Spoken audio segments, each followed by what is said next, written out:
Dibaham buaya ketika memancing bersama rakan di atas jeti. Setelah 20 hari, mangsa masih belum ditemui. Saksikan laporannya bersama wartawan Muhammad Yazir Mahmud di lokasi kejadian.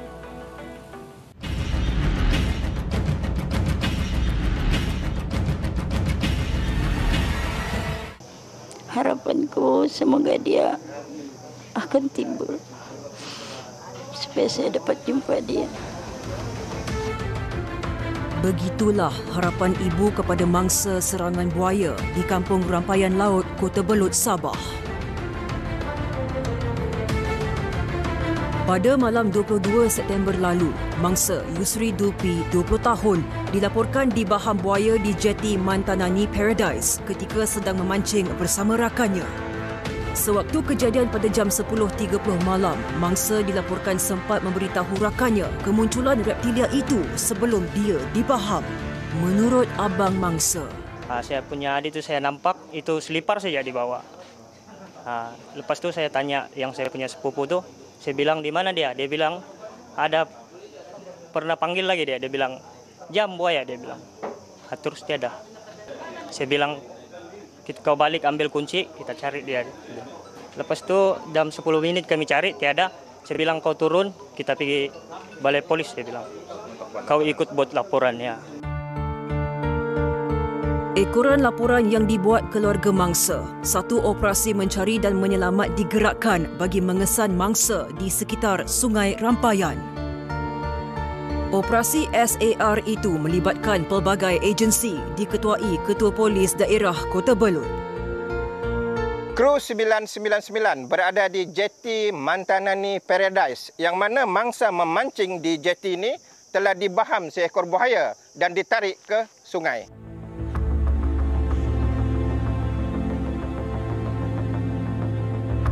Operasi pencarian dipecahkan kepada 6 pasukan dengan menggunakan aset milik agensi-agensi yang terlibat termasuk penggunaan drone. Ini ada pergerakan search and rescue yang mana kita bergerak di sepanjang Sungai Rampayan. Kalau kita lihat operasi kita pada hari ini ataupun semalam 20 km, seluas 20 km dan pada hari ini kita lanjutkan kepada tambahan kepada 10 km lagi melibatkan 30 km sepanjang pencarian di Sungai Rampayan dan juga di laut terbuka lah. Yusri Dulpi bukanlah mangsa pertama serangan buaya pada tahun ini. Dilaporkan terdapat 10 kes serangan buaya ke atas manusia sejak awal tahun hingga September. Serangan itu telah mengakibatkan 1 kes kematian dilaporkan di Ladang Libur 2, Kinabatangan. Persoalannya, mengapakah reptilia tersebut kerap menyerang manusia sejak kebelakangan ini?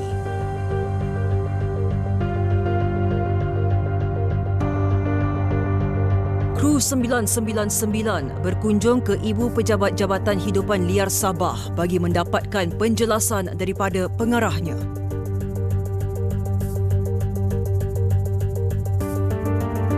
Kita memang menyedari bahawa sejak belakangan inilah berlaku serangan oleh buaya di beberapa buah sungai di Sabah, dan setiap kali berlakunya serangan ini kita pun mengambil tindakan yang berpatutan lah, di mana kalau kita dapat tangkap dengan menggunakan perangkap, kita akan memasang perangkap, dan kalau terpaksa kaki tangan jabatan ini akan menggunakan senjata api lah untuk menembak, dan itulah beberapa ekor telah berjaya ditangkap dan dengan menggunakan perangkap, dan beberapa ekor lagi telah ditembak mati lah, dan salah seekor daripada buaya yang kita tembak itu memang benar mengandungi mayat mangsa yang dibaham oleh buaya tersebut.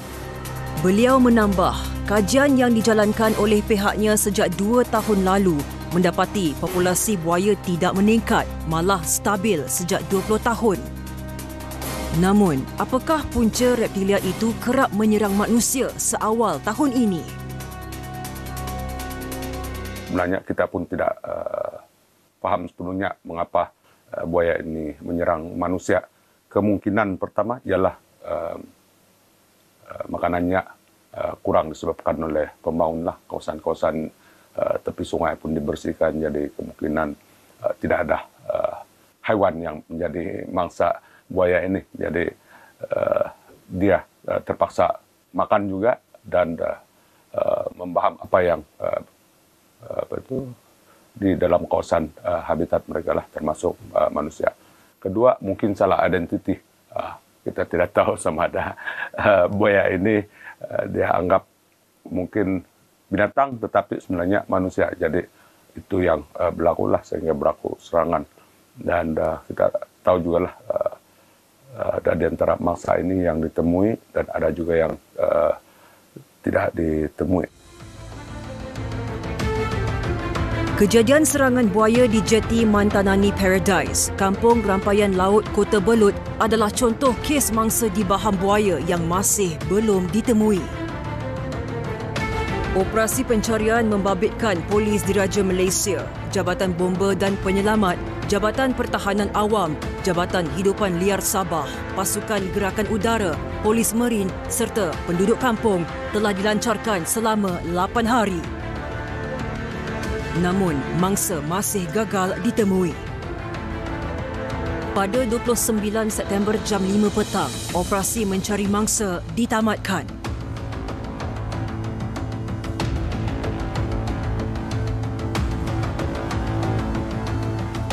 Anak saya itu nombor 7.